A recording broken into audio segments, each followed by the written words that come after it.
Oferta, demanda. Duas palavras simples, mas que são a base de toda a teoria econômica moderna. Afinal, nosso sistema econômico se baseia na troca de produtos e serviços entre aqueles que produzem e aqueles que querem e podem comprar. E é isso que chamamos comumente de mercado. O conceito de oferta e demanda aparece pela primeira vez nos textos do Tirukural, na Índia, nos primeiros séculos depois de Cristo, passando por estudiosos e filósofos muçulmanos no século XIII até chegar na Europa, em 1691, com John Locke, no livro Considerações sobre a Consequência da Baixa de Juros e o Aumento do Valor do Dinheiro, em tradução livre, um dos primeiros trabalhos da literatura ocidental econômica. Mas como esses princípios do chamado mercado interagem e qual participação os consumidores têm?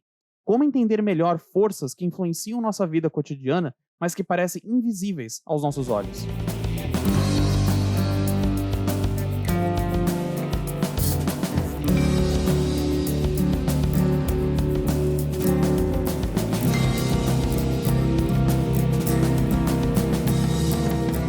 Olá, sejam todos muito bem-vindos e bem-vindas. Eu sou o Cauã Marcelos e esse é o sexto episódio do Quero Saber, em que a gente vai falar sobre um conjunto de leis que, assim como as leis da física, são no nosso dia a dia, mas muitas das vezes a gente nem dá conta. Oferta e demanda. Os conceitos de oferta e demanda, individualmente, eles são até bem simples de entender. A coisa começa a ficar um pouco mais complicada quando a gente estuda a interação dessas duas forças de mercado e o efeito que ela tem em nós, consumidores, porque ela dita algo, entre várias coisas, que é muito importante para nós: o preço das mercadorias. E isso vale para qualquer coisa, vale do tomate que você compra na feira até a sua viagem de cruzeiro. Mas ok, vamos lá. Como que isso funciona na prática? Bom, dá só uma olhada. A relação pode ser explicada por esse gráfico, que é até bem simples e consiste de dois eixos, com preço e quantidade, e duas curvas, uma para a demanda e outra para a oferta. Você vai notar que a quantidade de demanda é mais alta quando o preço é mais baixo. Porque, como bons consumidores que somos, a gente quase sempre quer pagar quase nada por tudo. Bom, a outra curva de oferta se comporta exatamente o contrário. A quantidade é maior quando os preços são maiores. Bom, claro, porque os produtores querem produzir e vender mais quando os preços estão lá em cima. Mas também não adianta nada ter isso se você não tem ninguém para comprar. E é aí que entra o encontro dessas duas curvas. Esse ponto é chamado de preço de equilíbrio, em que produtores e compradores chegam a um acordo sobre qual quantidade será produzida e devidamente consumida e a qual preço. Mas essas curvas não são estáticas. Elas podem mudar para a esquerda ou para a direita por uma série de motivos. Empresas podem descobrir novas tecnologias que barateiam a produção, então elas produzem mais e a um preço menor, enquanto mantêm a lucratividade. Do outro lado, da demanda, a curva pode mover para a direita ou para a esquerda quando a renda da população aumenta ou diminui. E por isso, as pessoas consomem mais ou menos de um determinado produto. Se o conceito parece um pouco simples demais para ser verdade, é porque é, assim como qualquer modelo econômico, na verdade. Esses modelos servem para simplificar a realidade para que a gente consiga entender o funcionamento do mundo real de maneira mais fácil. Esse modelo que a gente viu é um modelo de livre mercado, ou seja, sem intervenção nenhuma de governo para preços mínimos, máximos, cotas e outras restrições, e um modelo de competição perfeita, ou seja, vários produtores em que os seus produtos não têm diferença nenhuma aos olhos do consumidor. Um bom exemplo disso é o de commodities agrícolas. A gente pode ver ele no mundo real, ele funciona mais ou menos da mesma maneira que a gente viu no gráfico. Agora, esse não é o único modelo. A gente tem monopólios, em que existe apenas um produtor, duopólio, com dois, oligopólio, que tem não tantos quanto competição perfeita, que são vários, mas tem alguns. E também o contrário disso tudo, que é o monopsônio, onde você tem vários produtores, mas apenas um comprador. E bom, para falar sobre todos esses modelos e mais algumas outras coisas, eu vou chamar o meu convidado de hoje, Pablo Nostri, bacharel em economia pela Faculdade de Economia e Administração da USP, mestre em economia política pela Pontifícia Universidade Católica de São Paulo e professor da Universidade Santa Cecília e analista de planejamento e gestão de custos na Petrobras. Pablo, como é que você está hoje? Seja muito bem-vindo ao Quero Saber. Opa. Obrigado, Cauã, pelo convite. Está tudo muito bem por aqui. Para o pessoal começar a te conhecer um pouquinho melhor, conta mais da tua trajetória profissional, de como você começou na área de economia até o ponto em que você está hoje na tua carreira. Beleza, vamos lá. Eu entrei na faculdade em 98, faz tempo já, século passado. me formei em 2003, né? 2002, 2003. Logo depois eu já encadeei o meu mestrado, né? E logo depois eu passei no concurso, tinha passado no concurso, fui chamado pela Petrobras, onde eu tomei posse em 2007, né? Trabalho até hoje na Petrobras, na parte mais voltada para orçamento, controle de custos. E em paralelo, né? Antes mesmo de entrar na Petrobras, aliás, né? Ainda na graduação, eu sempre tive essa vontade de dar aula, né? Sempre tive essa vontade de ser professor. Mas quando eu concluí o mestrado, eu achava muito cru, eu achava com muito pouca experiência de você aliar aquilo que você leu com prática, né? Com concreto, né? Com o que você pode aplicar naquilo que você aprendeu na teoria, né? E aí, a partir de 2015, me voltou a ter aquela vontade, aquele desejo poxa, sempre quis dar aula, vamos tentar, vamos ver o que acontece. Então, vamos ver. Vamos ver o que acontece. E desde então, estamos aí, 5 anos lecionando, espero continuar lecionando por muitos e muitos anos ainda. É uma realização que eu tenho, gosto muito. Show de bola. Pablo, agora pra gente começar a nossa... Vamos entrar um pouco mais no tema de hoje, que é as leis de oferta e demanda, né? Pra gente começar, uma pergunta que às vezes as pessoas têm um entendimento não muito correto. Na relação de oferta e demanda, quem que puxa quem? A gente cria demanda por aumentar a oferta, ou na verdade é um aumento de demanda que cria que força as empresas a criarem mais oferta? Como que é essa relação? Ótimo. Excelente pergunta, viu, Calma? Na verdade, essa pergunta é até meio que de cunho filosófico mesmo no início, no início quando a economia foi estudada, ainda conhecida como economia política, né? Você tem questões, né, teorias dizendo que é a oferta que cria a sua demanda, né? Porque no processo de produção você emprega os recursos, emprega os trabalhadores, né? E esses trabalhadores ou capitalistas também, donos dessas empresas, adquirem a renda e com a renda compram os produtos que foram produzidos, né? Então a demanda seria decorrente da oferta, né? Por outro lado, você observa, por exemplo, as ideias do Keynes, ele dá uma explicação alternativa, pelo menos em termos macroeconômicos, dizendo que não, é a demanda que cria a oferta, porque se você produzir, você pode ter uma crise de superprodução. Em determinado momento, você não é capaz de produzir, você é capaz de produzir e não ter demanda suficiente para comprar, para consumir esses produtos produzidos. Então, até hoje é meio uma coisa mais no filosofês, né? O que a gente tem de fato, tá? Oferta e demanda, eles estão dentro de um conceito chamado mercado. São as duas forças do chamado mercado. O mercado é uma organização social, né? As pessoas que utilizam esse meio, né, esse espaço para realizar trocas, né? Eu tenho algo e desejo oferecer para outra pessoa que deseja ter esse algo, né? São duas forças que são paralelas, vamos dizer assim. Não tem essa que a oferta domina a demanda ou a demanda domina a oferta. Tá?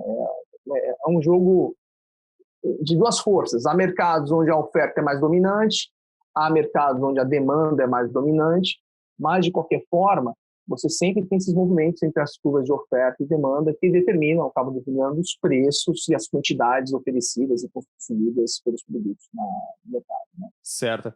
Uma coisa que você falou aí que eu acho interessante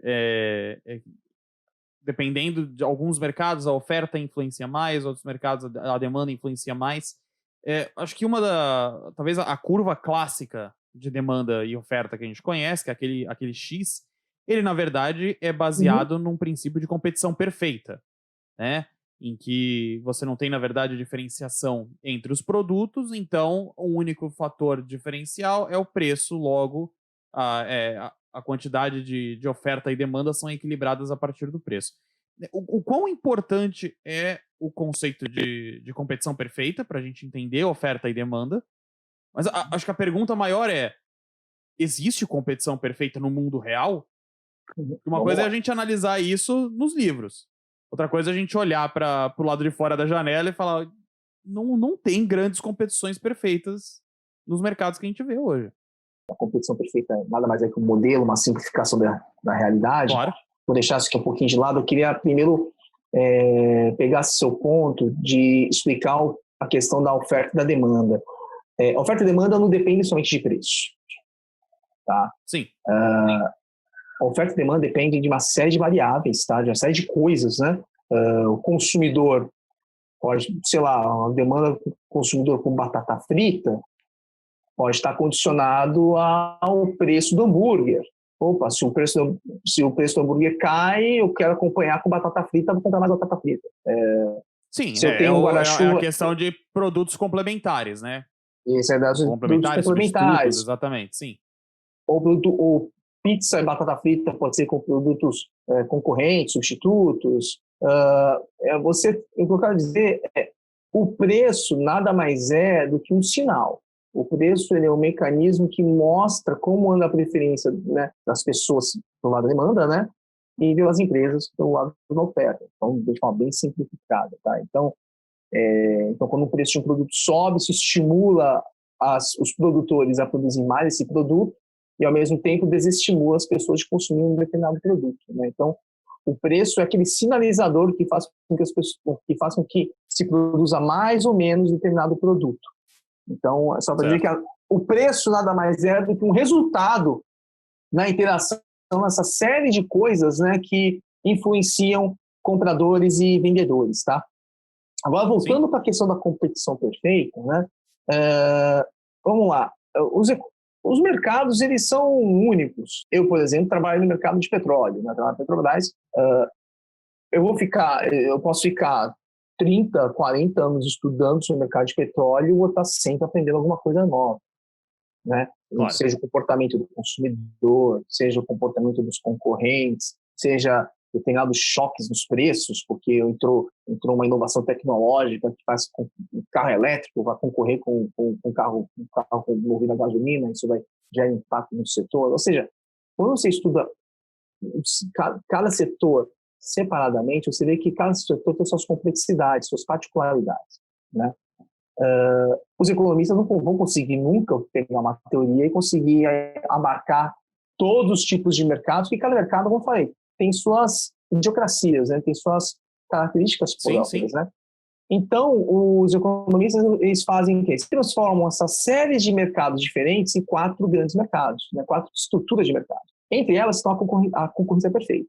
A concorrência perfeita nada mais é do que um caso exacerbado de concorrência. Você tem muitos consumidores, muitos produtores, né? De forma que nenhum desses players sozinhos, seja um único consumidor ou um único produtor, nenhum deles consegue influenciar no preço de mercado. Vai ser muito pequeno. Certo. Né? A competição, quando você é um produtor que trabalha em concorrência perfeita, posso dar um exemplo, vai. Isso é muito comum no mercado de commodities, tá? Um produtor imagina um produtor rural no Brasil, um produtor de soja no Centro-Oeste, né? Lá em Mato Grosso. Sim. Os milhares e milhares de sacas de soja, no entanto, ele não influencia em nada o preço. O que acontece? Ele simplesmente observa a cotação, né? Presente para vender, cotação futura para observar o quanto que ele poderá ter de retorno, se vai plantar mais ou menos soja, né? E aí toma a sua decisão. Ele é um tomador de preço, né? Então, certo. Na concorrência perfeita acontece isso. Os produtores e os consumidores individualmente não conseguem influenciar no preço. Agora, coletivamente, né? Se você tem algum evento que influencia o comportamento de vários produtores ou de muitos consumidores, aí sim você tem mudanças nos preços desses mercados. Né?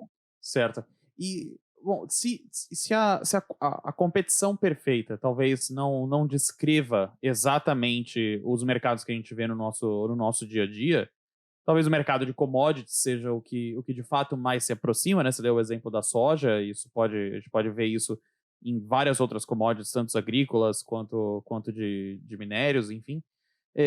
Quais outros modelos existem para explicar a relação de oferta e demanda que se assemelhem mais ao nosso mundo real, né, daqui do lado de fora dos Sim, claro, livros.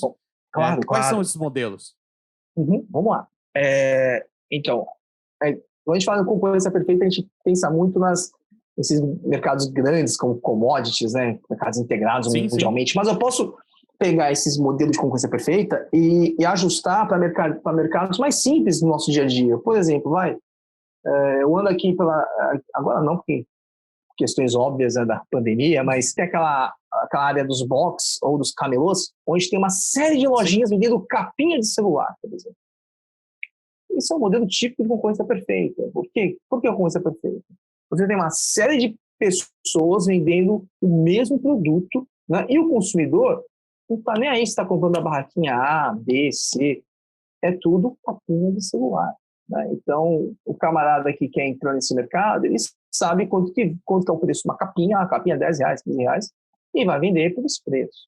Né? E o consumidor também está pouco se lixando para quem vai comprar. Então, dá para se aplicar um conceito forte como concorrência perfeita em mercados mais voltados a competitivos, onde o consumidor não consegue distinguir, né? Não quero saber de quem eu estou comprando, é capinha de celular, é tudo igual. Agora, Sim, só voltando... para mim não faz diferença. Não faz diferença alguma, né? Tanto faz. Compra, vai embora, pronto, enfim. Porque é interessante aí, porque nem a questão de diferenciação de produto, que normalmente é uma coisa que a gente vê que faz fugir da competição, da competição perfeita, nem diferenciação de produto, nesse exemplo que você colocou, influencia muito, né? Não. Porque às vezes você tem uma infinidade de modelos, mas do ponto de vista do consumidor, elas são, entre aspas, todas a mesma coisa. Exatamente. Né? É engraçado quando você pensa dessa maneira. Exatamente. Um exemplo muito interessante. Você tem que pensar os olhos do consumidor. Se o consumidor não enxerga diferenciação no seu produto, então você está uma concorrência perfeita, ou algo muito próximo a isso. Entendeu? Certo. Agora, você pode... Um modelo que eu acho muito interessante, assim, para explicar, que tem boa parte dos mercados, principalmente para o consumidor, para nós, como pessoas, né?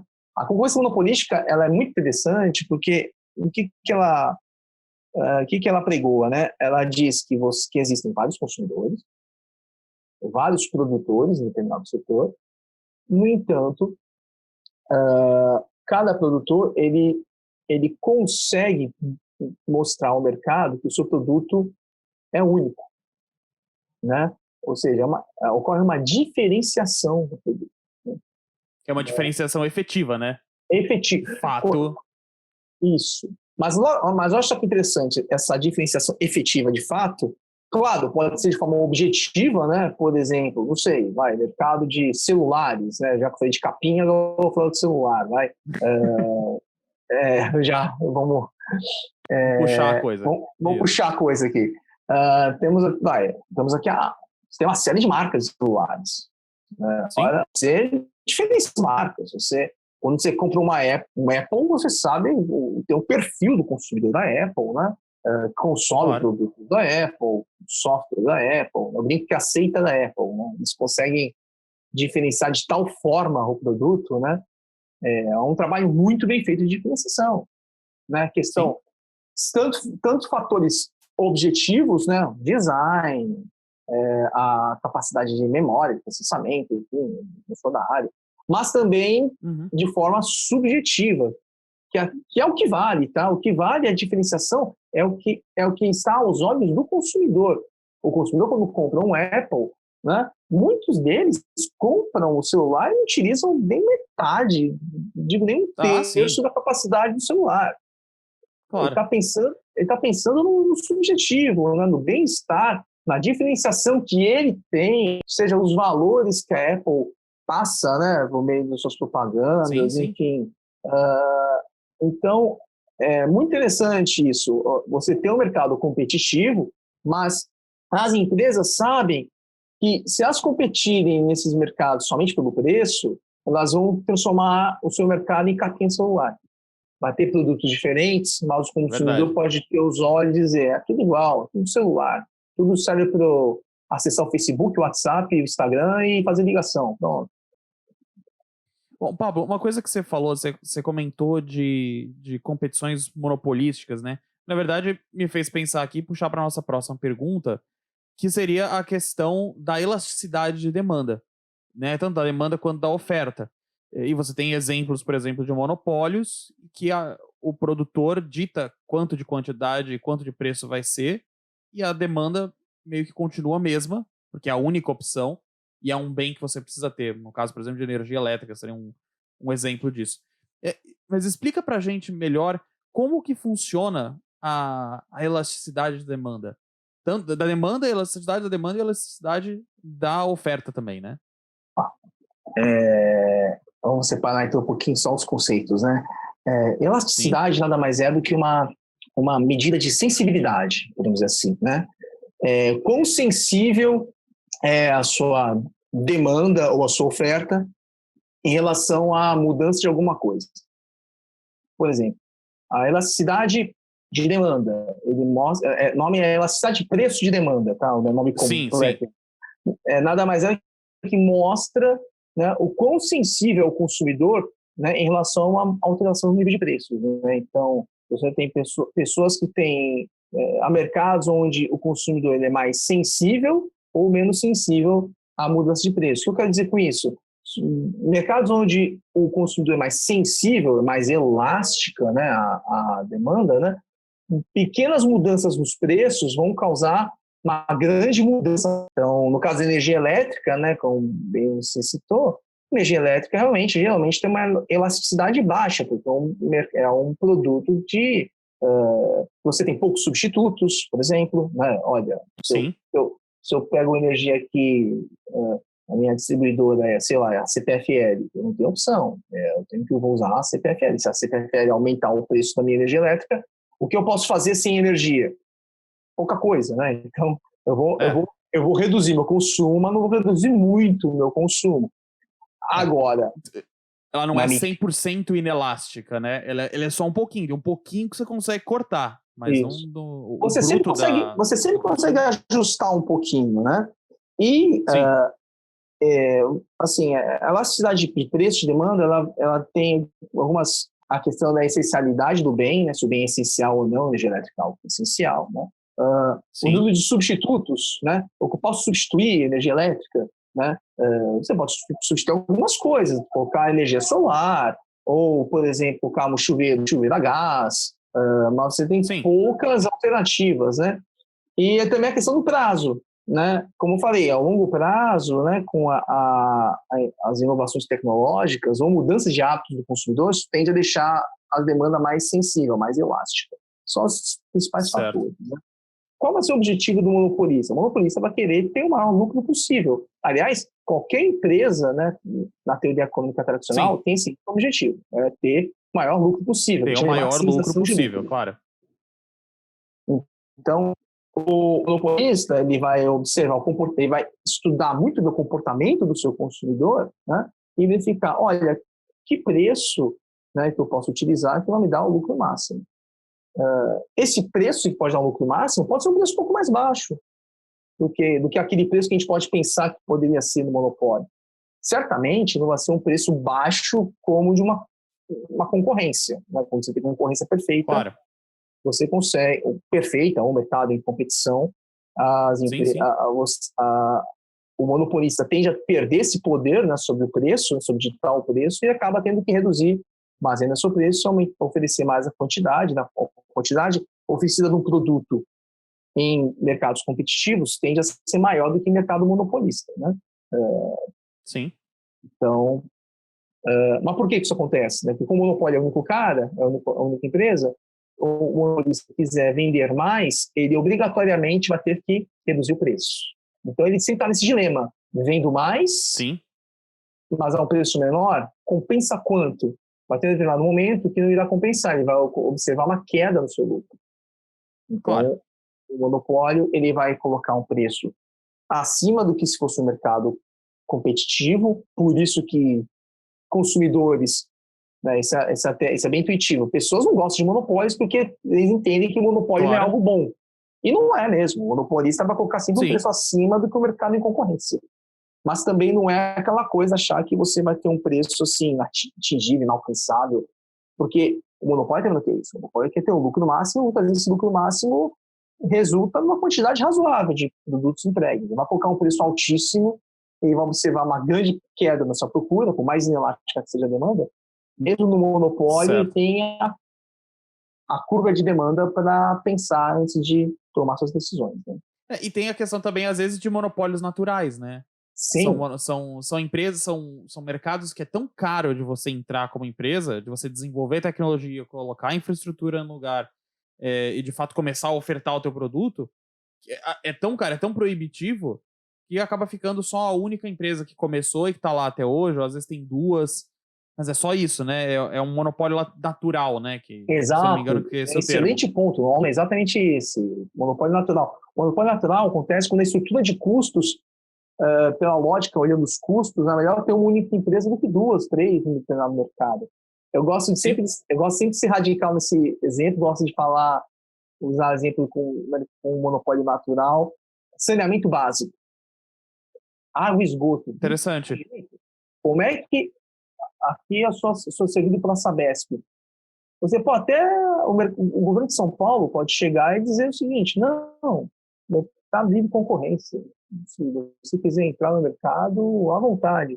Duplicar todo o encanamento aqui, subterrâneo, na cidade inteira, né, para dar o direito à opção do consumidor na hora que eu for ao banheiro. E aí, eu dou descarga na empresa A ou na empresa B? Né? Não tem... Dá descarga na Sabesp, usa a pia na empresa pra X. Concorrer, isso, qual preço está mais barato? Qual é?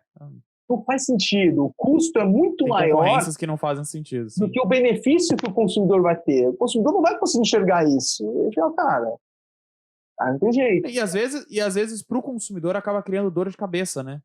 Sim. Fazer essa troca, optar por um outro produto, acaba criando mais problema para mim. Eu tenho um custo, não só o custo monetário. Às vezes o custo monetário é menor, mas o meu custo de tempo, de dor de cabeça, de processo é tão grande que já bateu o preço que era menor. É mais fácil eu continuar com essa Sabesp.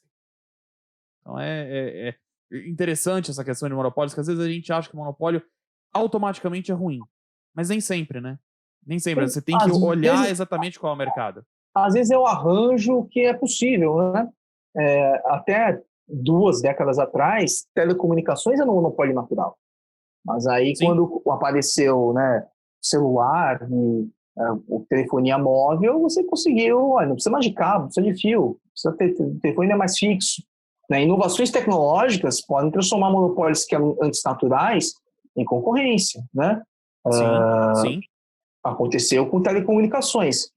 Não sei se irá acontecer com saneamento, mas não sei. Mas aí é uma evolução natural, né? Sim. Né, Pablo? É uma evolução natural do mercado de desenvolvimento de tecnologia, de pesquisa e desenvolvimento. É muito melhor quando é uma questão natural do que quando é algo imposto. Não, a partir de agora a gente vai colocar mais Sabesp 1, 2 e 3. Aí não dá. Sim. Aí não é prático. De acordo. Exatamente. Pablo, primeiro de tudo, queria te agradecer demais pela presença aqui hoje. Essa conversa foi incrível. A gente podia... eu acho que tem ainda mais temas para a gente destrinchar, até dentro da questão de oferta e demanda. Coisas que às vezes não fazem sentido, como bens de Giffen, que eu tinha um professor nas minhas aulas de economia que adorava falar do tal do bem de Giffen. Tá lembrando, hein? Ele falava tanto que ficou na cabeça. Pablo, eu queria pedir aqui para você, para a gente encerrar a nossa conversa, que você indicasse para os nossos curiosos de plantão aqui, nosso público, indicasse algum livro, um filme, uma série, um documentário, qualquer material de apoio para quem quer entender melhor essas regras de oferta e demanda no nosso dia a dia. Vamos lá. Eu pensei um pouquinho aqui. Vamos falar assim, de livros, assim, por exemplo. Eu tenho um clássico que, para quem é curioso sobre como a economia afeta o dia a dia das pessoas e até de forma inesperada, tem o Freakonomics, né? Freakonomics, né, do Steven Levitt, é um clássico, isso é muito famoso, muito conhecido. Claro. Várias associações muito interessantes, falando de relação A questão de o que mata mais, piscina em casa ou armas nos Estados Unidos, questão... Ele faz umas relações esquisitas. As relações extremamente Sim. interessantes. A escola que começou a colocar multa para as mães, para os pais que se atrasavam a pegar as crianças, e em vez de diminuir o número de atrasos, aumentou o número de atrasos. Então, ele mostra algumas coisas muito legais. Temos mais dois brasileiros, eu li recentemente um do Bernardo Guimarães, Riqueza das Nações do Século XXI. É uma boa introdução para falar de economia, tanto no espectro micro, macro. Riqueza das Nações do Século XXI. Ele pega do Riqueza das Nações, do Adam Smith, ele pega desse princípio e atualiza o conceito, é isso? Muito interessante. O gancho, mas ele fala mais de coisas dos problemas práticos do Brasil. Claro. E usa muito, fala obviamente, fala um pouco da Adam Smith, claro, e fala uns conceitos bem interessantes, assim, sobre micro e macroeconomia, sobre razões de alguns problemas econômicos brasileiros, né? Muito bom, muito, muito interessante. Sob a lupa do economista também, um livro do Carlos Eduardo Gonçalves, né? Sob a lupa do economista, tem um livro que é destinado para o público geral, né? O cara é economista da USP, mas ele tem uns insights muito interessantes também, que é mais tradicionalzinho, mas é uma linguagem bem simples, bem para o público amplo, né? Em relação a filmes, eu gosto muito do Lobo de Wall Street, sabe? É uma boa recomendação. Eu acho o filme muito bom. A parte como mostra a técnica de vendas, eu acho muito interessante. Quem vê o filme aí, mostra oferta e demanda na veia, quando mostra assim, a venda de uma caneta. Não quero dar spoiler no filme, mas é interessante. Tá certo. A minha recomendação é o filme The Founder, que conta a história se eu não me engano, em português se chama Fome de Poder. Nossa, eu acredito que seja disponível no Netflix. Muito bom, conta a história do fundador do McDonald's, né? Que na verdade não é bem ele que funda o McDonald's, e como que ele pega um conceito e como que ele transforma isso no império que era.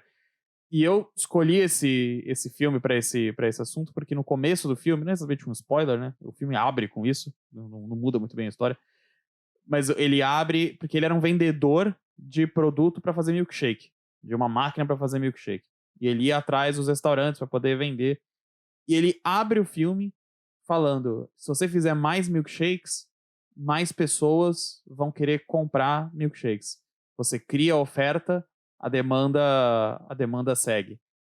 O que a gente vê durante o filme é que não é exatamente isso. Porque ele não se dá muito bem vendendo a tal da máquina de milkshake. Então é um filme sensacional com Michael Keaton e mais alguns outros atores, acho que o Jude Law também tá. Alguns outros atores conhecidos, que eu não lembro todos eles de nome, mas muito bom. The Founder, Fome de Poder. Sensacional. Pablo, de novo, mais uma vez, obrigado pela tua presença, muito obrigado pela conversa, foi muito legal, e eu espero que você tenha gostado também, e até uma próxima. Muito obrigado. Tchau. Eu agradeço, Cauã. Até a próxima aí, pode me convidar mais vezes, estou à disposição, viu? Valeu. Farei. Até mais. Até mais. Bom, pessoal, essa foi a minha incrível conversa com o Pablo Nosser, espero que vocês tenham gostado demais. E olha só, da próxima vez que vocês estiverem num supermercado e perceberem que vocês estão vendo preços mais altos ou preços mais baixos, já sabe, se tem diferença no preço, é porque tem diferença nas curvas de oferta e demanda. É sempre muito legal a gente poder aprender um pouco mais sobre as regras e leis que afetam o nosso dia a dia, e muitas das vezes a gente nem sabia que elas estavam lá. E olha só, se você gostou desse vídeo, não esquece de curtir aqui embaixo e seguir o canal. Não esquece também de seguir a gente lá no Instagram. Essa semana a gente já vai postar os melhores momentos dessa entrevista e também quem vai ser o nosso próximo convidado. E olha só, como hoje é Dia dos Pais, eu quero mandar um beijo especial, um abraço a todos os pais que estão assistindo. Eu quero mandar um beijo especial pro meu pai, meus avós, meus tios, meu padrinho. Gente, vou dar um conselho pros pais aqui para darem pros seus filhos. Não se esqueçam, conhecimento vive em todo lugar. Cabe a você ir atrás dele. Até semana que vem, gente. Tchau. Como o tema de hoje foi oferta e demanda, hoje teremos um oferecimento Lisandra Lettering. Esse não é o meu canal, mas é o meu quadro. O que você vai ver aqui agora é uma encenação daquilo que acontece quando duas pessoas falam sem saber. Eu sou uma atriz treinada, eu fiz teatro por muitos anos. E o que você vai ver aqui, você não pode tentar fazer em casa.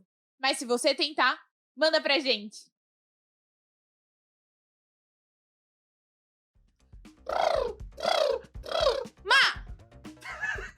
Se você entendeu essa referência, comenta aqui embaixo.